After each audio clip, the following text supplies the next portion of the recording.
Star Trek Ascendancy, our current competition game. Check the description box below for the link to enter, but in the meantime, let's open it up and see what we have inside.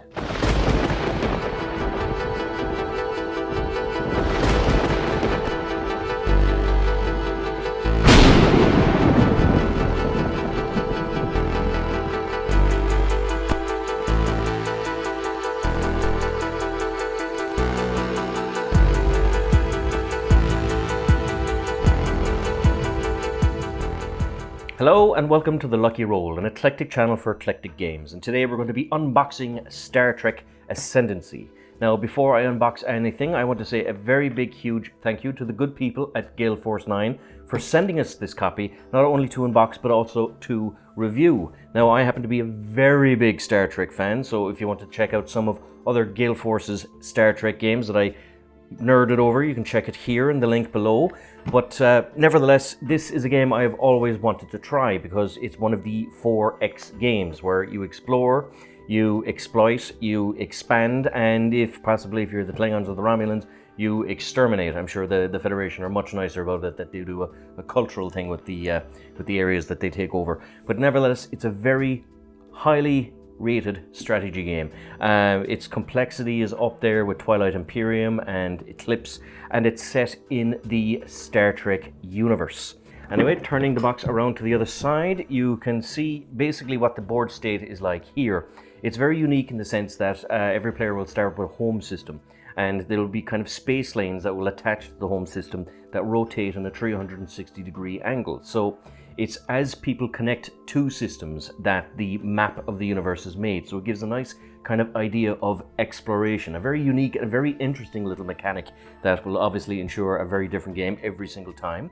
It's a game for up to 3 players and it takes 1 hour per player, but it has a beautiful kind of Star Trek skin to it. So as you can see here, you have the Klingon Warbird, you have the Romulan Warbirds, and you have the Federation Galaxy class Enterprise. Again, some very nice kind of decor here. You have the 4 captains, of course. And with no further ado, let's unbox this game and see what we have inside. So, unboxing this game for the very first time, we are greeted with the rulebook. So again, a big thank you to Gale Force 9 for this lovely little gift. And the rulebook, of course, is a very similar style and fashion to the Star Trek away team games. Some very interesting kind of pictures here, nice explanations. The rulebook is roughly 28 pages long, but there is plenty of illustrations and kind of different examples. So despite it being a slightly complex game, it's not going to be something that's going to break your heart. So you do have some nice little aspects. Again, here, there's some very great Star Trek fans at Deep Space Nine. So you have Captain Kirk with the Type 3 phaser. You have a nice little thing here where you have Quark tapping the worthless gold off each other for the trade profits rule. So again, you can see that this is a game that has been made and produced with a little bit of love. We have here, of course, this was the Great Klingon Civil War episode series. You have the Romulan Senate here. You have Picard having the Khan. A lot of kind of different rules here, but again, yes, the alien portal to nowhere. And one thing I thought was quite good here was the optional rules with Picard shaking his actual head. So again, there's lots of nice little touches here that they didn't just take the Star Trek license and whack it on a game, that there is proper love here. We have a lot of cardboard here. We have about 4 sheets of it. So we'll put this to one side and have a look at it in a moment. And we have here the actual player boards. Now this, of course, is the United Federation of Planets. So as you can see here, there seems to be a little slide marker here for different stats, which would be upgrade costs and shield modifiers. The same thing here for weapons. And we have some lovely little kind of decor here. So I mean, it's undoubtedly the United Federation of Planets. You have the Prime Directive. You have the nice LCARS system, which is the kind of the aesthetic design that they put in for the cons in the Star Trek TV shows, and of course the mantra, which is explore strange new worlds. We have here the Romulan Star Empire. Now this is interesting. This is more like the latter films. This is the type of Romulan Star Empire from Nemesis onwards, as opposed to the classic Romulan warboard aspect. So again, that's kind of cool. Very sinister looking. And again, you have hit rolls and you have modifiers, shields, upgrade costs, things like that. And of course you have suspicious and cultural superiority. And we have here the Klingon Empire, which again, like the graphic design in this is lovely, with the usual kind of hit roll, upgrade costs, shield modifiers there on your ships. So again, as you're playing the game, you will naturally be upgrading the fleet. We have here kind of trade agreement cards, which would be kind of seem to be double-sided, so that there's a trade agreement here on one side with the Federation and the actual back of the cards themselves. You have turn order, so again, that's interesting. I presume that there's a rotation of turn orders for the players. You have exploration, so of course you have things like, say, Dangerous Flora, which is an original series episode here. So again, nice little Star Trek lore to different aspects, so that depending on what happens on the planets, different criteria, different things will happen. And you've Crisis, of course, Q being a fantastic little crisis, especially for the Federation. The player to your right draws a new system and connects it to any system via a new space lane. Move all ships from this system to the new system. Draw another exploration card for the new system as normal. So it's great that Q is in there to kind of shake things up and make things annoying for everyone. We have other card stock here with the Romulans on one side and the Federation on the other. And we have all the plastic tokens here, and there is a lot of them. So I think what we'll do is we'll have a look at the cardboard tokens first, and then we'll open some of the cards and see what we have in these. So we have 1, 2, 3, and of course it's proper card stock, so it's not hard to pop out, so you won't be having tears on your actual pieces. And 4. Now most of the card stock seems to be the space lanes, which of course there's nothing wrong with that, because that is what is kind of defining the entire map.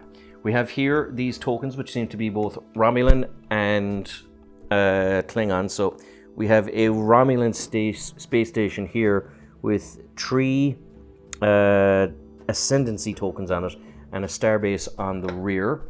We have here the similar thing with the Klingon token and a starbase on the rear. So I suppose in some cases it could be kind of a random starbase that you're not sure, or one that just suddenly becomes neutral. So there seems to be 2, 3, and 1 on these ones. We have here the culture tokens. So of course that is obviously going to be a resource in this game, possibly how you can kind of colonize planets if you're the Federation. You have little research tokens here, and there is plenty of them. You have production tokens here, which seem to be like the dilithium crystals, which of course are the main fuel of the Star Trek universe. And you have command tokens here, which no doubt give you turns or actions. And you have exhausted, so depending on how many command turns you have per go. And finally we have warp tokens, which no doubt allow you to kind of measure how much distance you travel, and it's double-sided, so you don't necessarily have to use the warp side at all. So that is the first of the card tokens. This is the second. So as you can see, there is plenty of space lane tokens and different lengths. So these are essentially the same 3 things, along with the Ascendancy tokens. So the game is essentially that you would have a circle here, a planet here, and 2 space lanes coming out. Obviously this one will be easier to get to a different system, and this one will be further to get to a different system, and the game kind of develops as you play it. So the rest of the card stock is essentially space lanes. So the next big thing I would imagine would be the planets themselves and the unexplored worlds. So let's have a quick look at these. So opening up the worlds, we're going to have a nice little zoom in on this and see what we have. We have Earth, which of course is the United Federation of Planets home system, and of course it has 3 different kind of resources here. So you have culture, you have research, and you have production. And on the other side, of course, it has the United Federation of Planets symbol. We have here Kronos, which is the Klingon homeworld, again, which has had one of all the resources, the Klingon home empire system, and of course the Klingon symbol on the back. And finally, we have Romulus, and not just Remus, I believe, because it was Romulus and Remus in the Nemesis movie, with the Nemesis symbol of the Romulan Star Empire. So again, pretty cool, and it has one of all the different resources. We have here an Eagle Nebula phenomena with a red alert side and 1 symbol, and a warp score of 4, which gives you research. So I believe this is one of the places that if you can get to it, if you roll a die and it's above or below a certain value, you either get damaged or you get the bonus of research. And this, of course, has the unexplored tag on the rear. We have here the McAllister Nebula phenomenon again with a 6 red alert, a 4 warp score, and a research. And we have here the Murasaki 312 phenomenon. Again, so it's plenty of opportunities that you don't necessarily have to colonize planets, but that you can kind of get resources. So some of them are definitely easier than others because the McAllister Nebula has a danger zone of 6, whereas the Neutron Star has merely a score of 3. You have again here the Pulsar. You have a Stellar Nursery. So I do like that in the sense that you have reasons to go out there. Now we have Ardana. So again, there's an open slot here, research and production. So I'm guessing that this planet allows you to change a resource to whatever you want. You have Argo, which is only 1 resource slot, but it's open. You have Capella, which has 2 production and 1 culture, but no actual research. You've Cestus 3 with a warning symbol here, 2 production and 1 research, so 1 worth battling over. You have Decala with 1 production. You have Delta 4. You have Deneb 5. You have Excalibia with a danger level of 4 and 2 actual production tokens. You have Exo 3. You have Indri 8 with, again, all these different resources, so culture and research on this one. You have Izar, which is an open one, and again, blue and red. You have Janus 6, of course, with a 6 danger zone. You have Ryza, which, of course, is famous because it's where everyone takes their holidays, and basically it's a very good place to get laid. And of course, you can see here that there's kind of indentations as well where you can put either a colonization aspect or a space station, I believe. And of course, Ryza is good for the old culture because everyone's too busy having fun to research and produce things, I presume.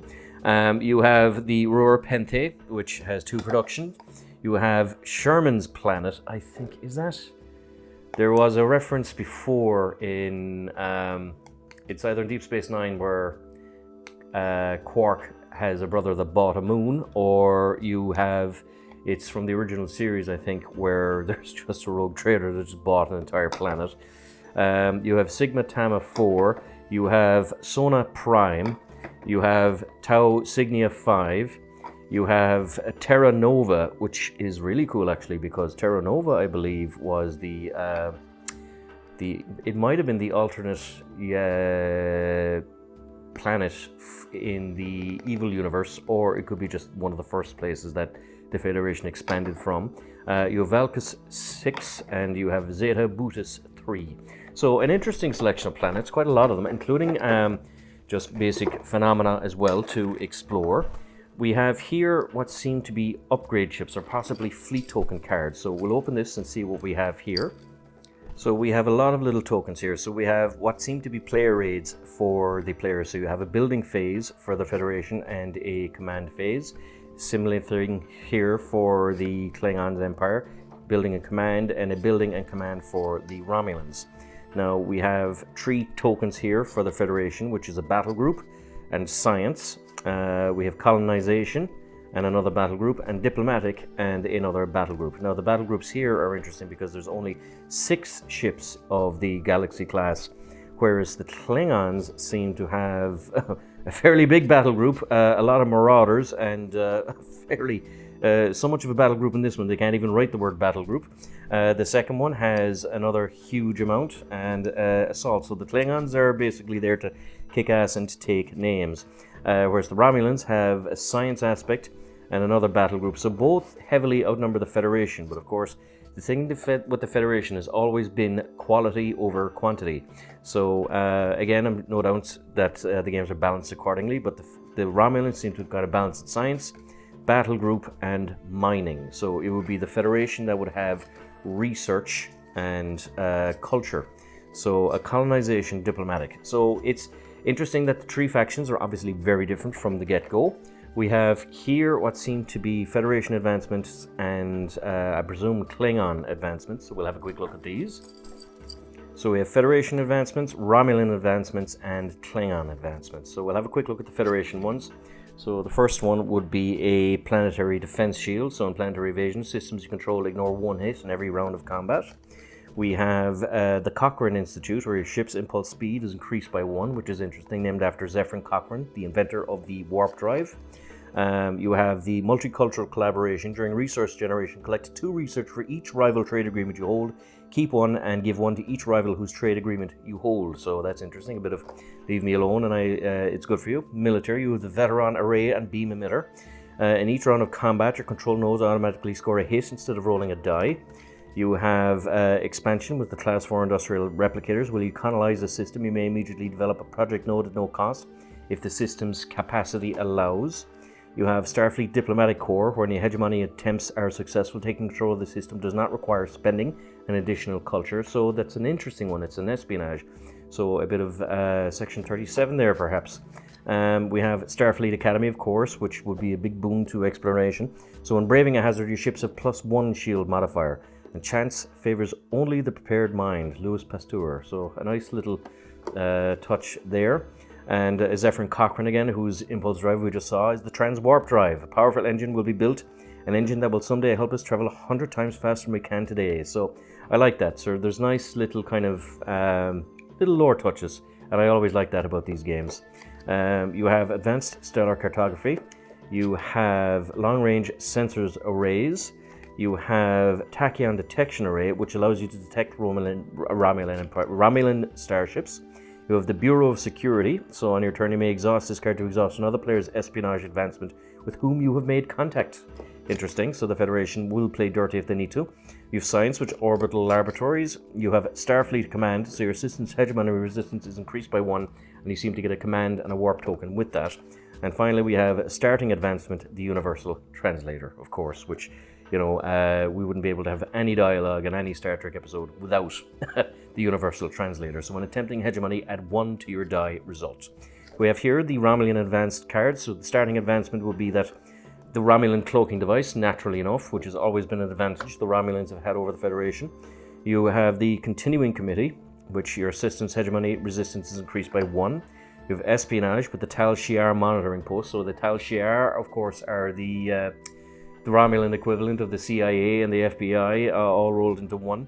So each time a rival finishes a project, roll a die. If the project is equal to or lower than the number of starbases you control, you may add a research token from the supply to one of your projects. Now that's a nice, cool little thing. So yeah, you steal basically technology from other players.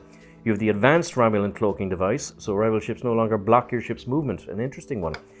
Cloaked orbital mines. When hostile rival ships enter a system, you control, roll a die for each rival ship, and roll a 6 they're destroyed regardless of their shields. Now that is very interesting. So if you're playing a game with multiple players, you can certainly set up a kind of a front to hinder advancement. You have Romulan disruptors, of course, weapons advancement. You have Imperial and Science Initiative, so you can take new research tokens. You have the Tal Dian Security Forces. You have the Superior Shield Harmonics, Superior Targeting Array, Superior Combat Maneuvers, and Multispectral Emitter Drones, where you can use a command to exhaust a trade agreement of a rival with whom you have made contact. Now that's nasty. So you have a trade agreement with someone and then you kind of basically steal the stuff and not pay them. You have the Tal Shiar, which of course on your turn you may exhaust this card to exhaust a rival's espionage or military advancement with whom you've made contact. You have Exploration, so the Romulans use an artificial quantum singular as their power source. Once it's activated, it can't be shut down. And Lieutenant Commander Geordi LaForge. Now this might be one of the interesting episodes where he could have been, not that he was captured, but that himself and Ensign Rowe there was a kind of a transport accident and they were phased, so they were kind of invisible to the rest of them, but you got to have a real look at the Romulans as a result because they were in trying to help them. So it could be a quote from that episode. If I'm wrong, please do feel free to correct me in the comments. And the Orbital Defense Grid, in planetary invasions, your nodes have first strike, so another military advancement. And finally, we have the Klingons, with their starting advancement is Disruptor technology. Of course, they would be the heavy hitters. So your rolls to hit of 6 always score a hit, regardless of the rival's shield modifier. So these guys could be good in terms of swinging hard very early on. You have the Klingon High Council. You have the Klingon Battle Lust, so initiate a space battle and win without taking any casualties. Refresh a command token. So if you're riding high, the lads are up for another fight. You You have orbital shipyards, so during your build phase, place 1 free ship at every starbase you control. Combat transporters, so when invading a planet, may re-roll any of your failed 2-hit rolls in the first round of combat. That's interesting. You have the Cult of Kalos. Of course, Kalos is the Klingon god. Of course, that's a bit interesting because he was also the man who kind of gave them honor, so he wouldn't kind of bully people for no reason. In each round of space battle, instead of rolling to hit, you may destroy any of your ships to destroy the same number of rival ships. Today is a good day to die. Prepare for ramming speed. Now, I remember that's a quote from Star Trek First Contact. Commander Worf was aboard the Defiant, and basically they lost weapons. You had some poor LT at the con saying that they were goosed, so Worf, being Worf, not wanting to give up the fight, was going to literally smash the Defiant into the Borg cube to try and make the difference. Fortunately, the Enterprise came along and said, hang on a minute, and we got to have Worf for another 4 seasons of Deep Space Nine. But yeah, that is literally Worf in a nutshell. You have adapted cloaking device. Your ships have first strike in space battles during your turn. That's interesting. So basically you've robbed Romulan cloaking technology. You have a militarized industry, so during your build phase you may place 1 free ship in every system you control with a culture node. So they are definitely all about, like it's an empire, they're all about kind of occupying and building. You have planetary bombardment, you have reclamation barges, you have commandeer and conscript. So you may use a command to place 1 ship for free in any system you control in which you do not subsequently have any ships. Very interesting. Mass fire tactics, forward munition depots, standing invasion orders. On your turn, you may invade planets without exhausting a command. That's interesting. And covert saboteurs. On your turn, you may exhaust this card to exhaust another player's military advancement with whom you have made contact. So great kind of variety between the 3 different factions there. And what's really cool as well is that there is plenty of expansions for this game. So if you have, if you feel like playing the Cardassians, I believe, or even the Borg, or even the Dominion, Guild Force 9 has expansions which are faction-based, so that you can kind of shake up the entire game a little bit more. Now, we have a few other kind of card tokens here. So we have the trade agreements, which should be fairly straightforward, but we'll open up in case there's something new in there. So we have the trade agreement here for the Federation for mineral production, 2 mineral production, 3 mineral production. We have the Klingons here for 2 and 3. And we have the Romulans for 1, 2, and 3. So it's interesting that the Klingons only have 2 trade production cards, which is, oh no, my apologies, there's 3 of them. So again, they seem to be face-sided down, so if you want to play an aspect where you don't know who's got in a trade agreement with who, it's quite interesting. So I suppose it's, again, it's leverage that other players don't need to know about. We have here what I presume are the turn order cards. So we'll just open them in case there's something interesting there. So there's one side is all turn order, and the other side is 1, 2, 3, 4, 5, 6, 7, 8, 9, and 10. So again, it gives you different aspects. So it's probably a bit of shakes up the randomness of it a little bit. We have here exploration cards with different scenarios. So let's have a quick look at those. So of course, the first one is Dangerous Flora with a classic. The original series episode, you discover an ecosystem dominated with plants with pollen that is toxic, hallucinogenic or hallucinogen to your species. You have Tribble Troubles, so exhaust 2 command tokens if available. So of course this was voted the best episode of Star Trek, the original series. Born pregnant and capable of exceedingly rapid production, it requires a thorough effort to completely purge an infestation from a starship. So it's interesting because the Tribbles are also in the Star Trek away team as an annoyance to the Klingons. You have the Game Masters of Triskelion, so again another original series, which is an interesting crisis card. The crew of your starships are abducted and forced to fight in gladiatorial games for the amusement of the Masters. You roll a die, and if the die is higher than your ascendancy level, you survive the games. If the roll is equal or lower, your civilized crew perishes in the brutal games, and all ships in the system are destroyed. Now that's really cool. That's a nice little touch to the episodes there. You have the Wrath of Olympus. So again, all original series. The Lights of Zetar. So the Zetarans search space for thousands of years, seeking sentient life whose consciousness they can supplant. If you have 2 or more warp tokens pictured in your advancements, this card has no effect. If not, ships in the system must brave a level 4 hazard. You have bioengineered wasting disease, so a devastating plague has laid waste to the inhabitants of the world. A cure must be found quickly to save the crew. So you roll a die, and if the result is equal to or lower than the number of research nodes you control, a cure has been found with enough time to save the ship. Otherwise, destroy one of your ships in this system. So it's interesting that there's lots of kind of different flavor text depending on what happens to the system you go into. So you can't just kind of send everything out there and just expect to... You can't Zerg rush the game, basically, is what I'm saying. You have the Guardian of Forever, so nice little quote here, and I am both and neither. I am my own beginning, my own ending. So draw the top card of your advancement deck. It is completed immediately, placed in your advancement area. Nice. You have the Telosian Benefactors, so the powerful telepaths will grant you a boon if you've demonstrated an ability to act with civility and restraint. So for each rival trade agreement you hold, take 2 research and add it to your reserves. You have Balak's Ruse. Not every alien species encountered in the vast reaches of space is as imposing as they make themselves out to be. Can you call their bluff? Roll a die for each of your Ascendancy tokens, and for each result of 4 or better, take a production. You have the Diplomatic Summit.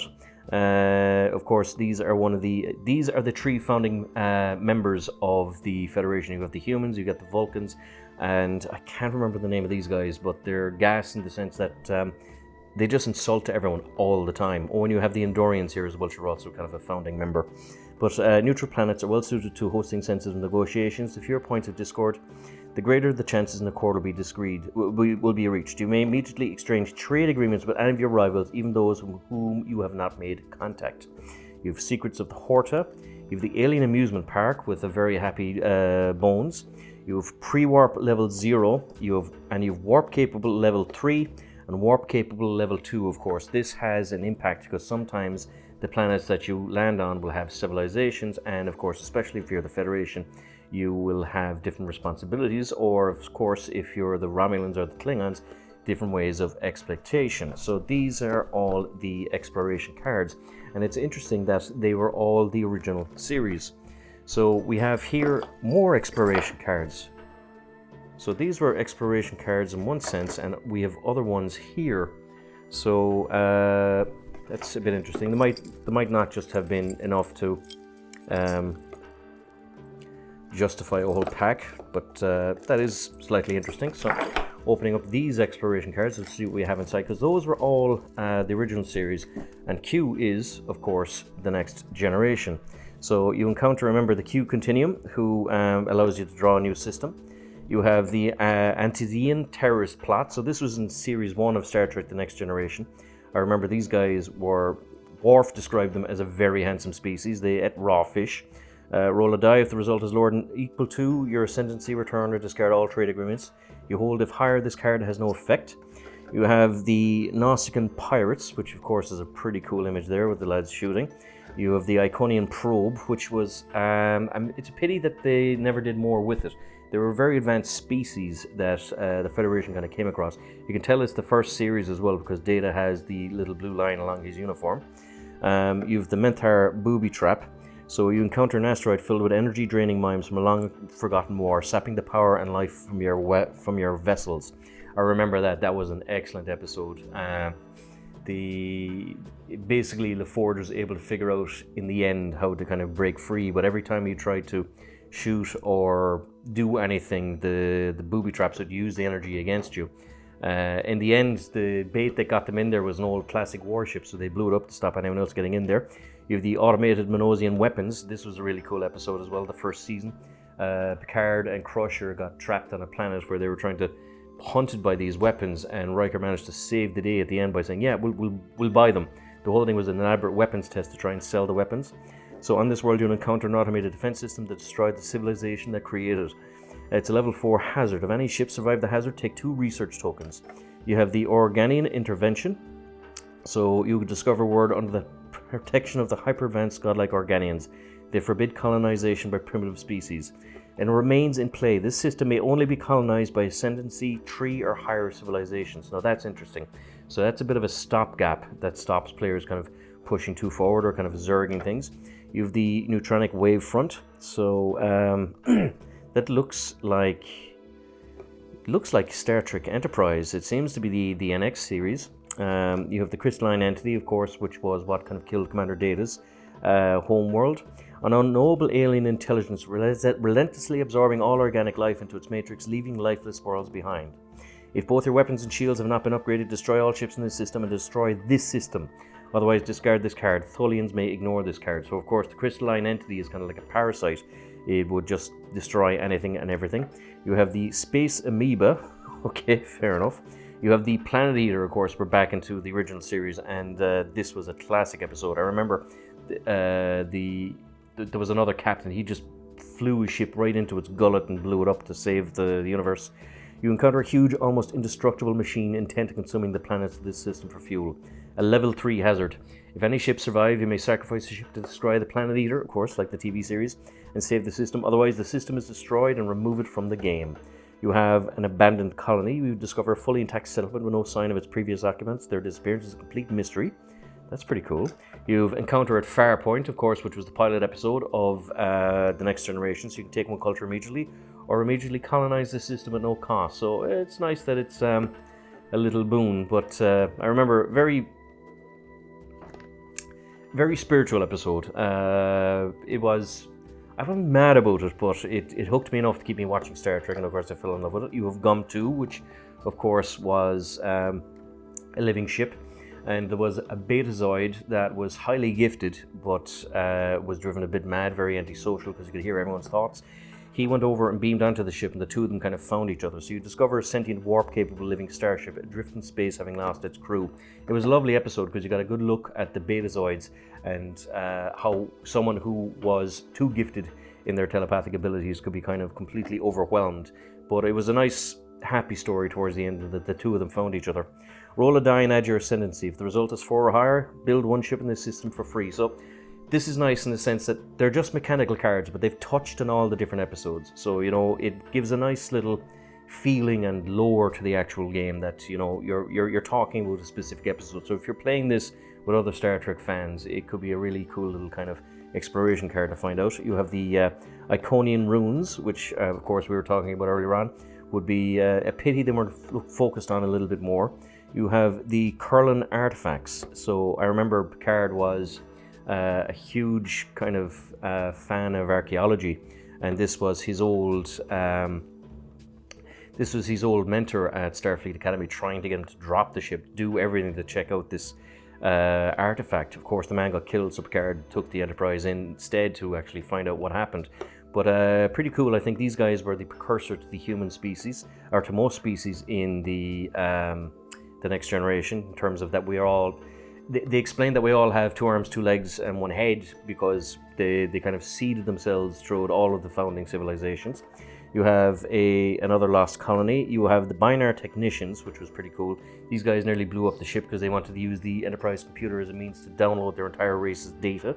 So working in pairs and connected to a master computer and Binars, the Binars are experts in manipulating data systems and storage. So the gas thing is they basically seized the ship and nearly killed them all because they didn't want to ask for help. If they asked the Federation, of course, the Federation would have just helped them. But anyway, we'd have no episode if they did that. You may immediately upgrade your weapons or shields at half the normal cost rounded down, or take 2 research tokens. You have the Children of Tama negotiations. Now, these guys are a very interesting alien race. They speak in metaphor. So Picard and the captain, this guy's captain, being down onto a planet where this thing tried to kill them, and it was through kind of combat and mining each other that they learned to communicate. Very interesting episode.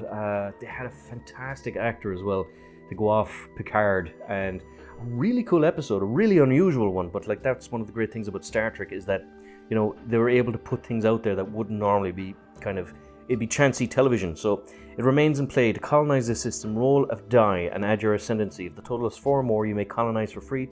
Otherwise, you may not colonize this system this turn. So that's kind of cool, because you, of course, you have to be so far ascended that you can learn to negotiate with the lads and speak their language.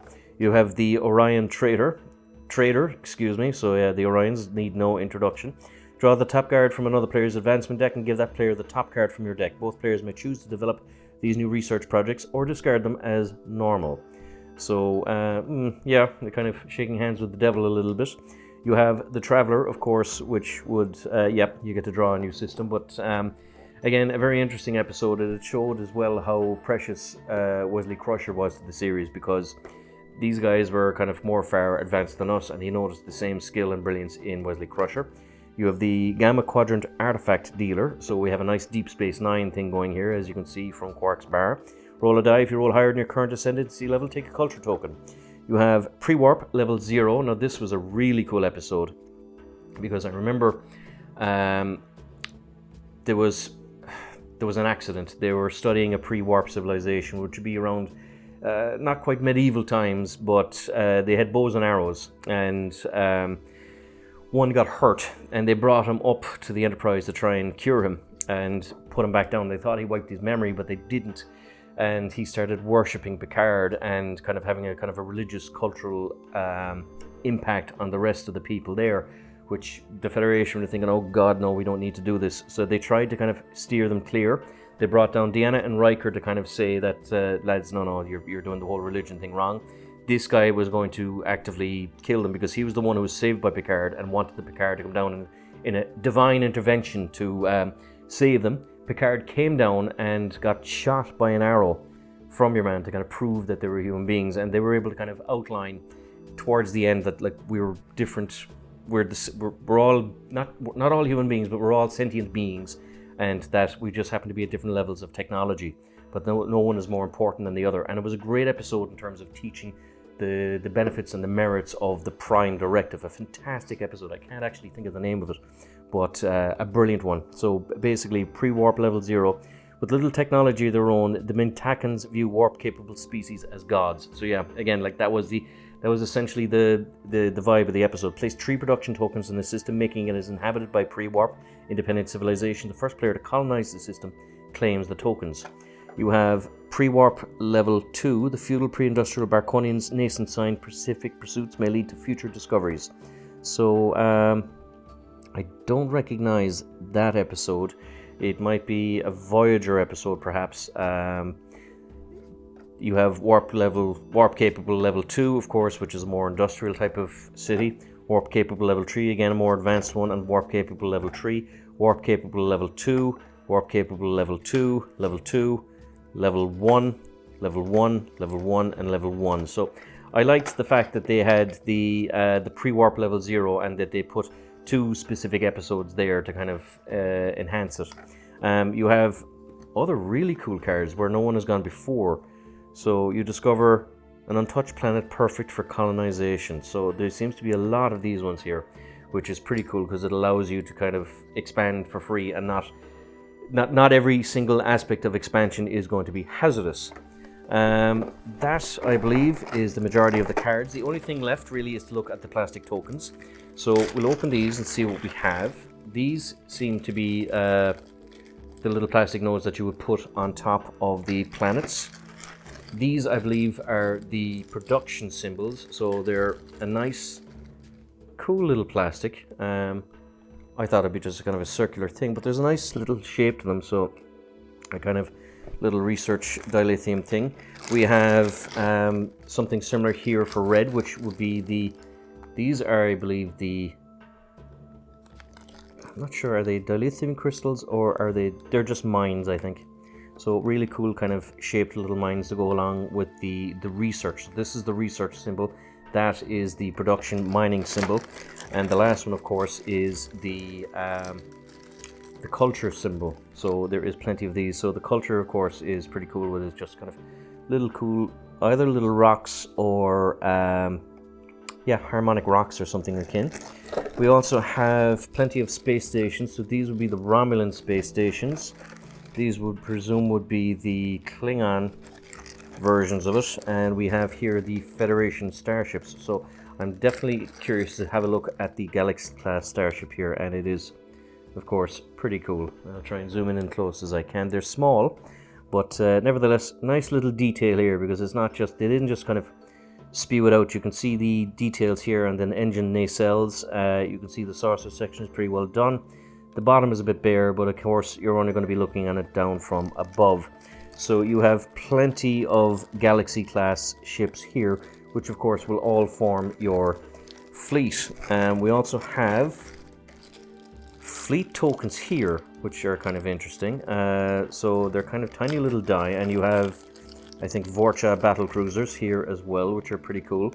Again, nice little detail on them. So I mean, if you did like to paint your bits and pieces, you could, and there is detail there for you to kind of pick out. The fleet tokens are pretty cool, and you also have these little symbols, which I presume go on the actual player board, so it tells you what your shield modulation things are. And we'll just take out the actual fleet piece here, which says Fleet 3 on all sides. So I suppose if you're playing in a circular fashion with other players, they can all see what is going on. And finally, we'll have a look. Oh, of course, there's other Federation starships here. So you have big ones and you have small ones, all the same thing. And you have the fleet tokens here and the little modular size boards here.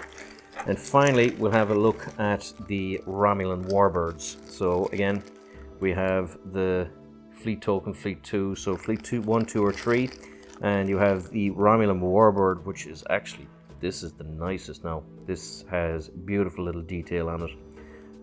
Again, pretty class. You know, this one, if you wanted to kind of color it up to the like the TV show, you wouldn't have to do much to it. So pretty nice little decor there. And of course, we have dice with one big one, which is one big standard D6 and a lot of other little ones. So again, ladies and gentlemen, that was Star Trek Ascendancy. A pretty cool box, and again, a big, huge thank you to the people, the very good people at Gale Force 9 for giving us this box for review and for unboxing. So please do stay tuned to this channel because I'm a huge fan of Star Trek, and this is a game I cannot wait to get my teeth into. So until next time, this is Sean from The Lucky Roll. Good luck and live long and prosper.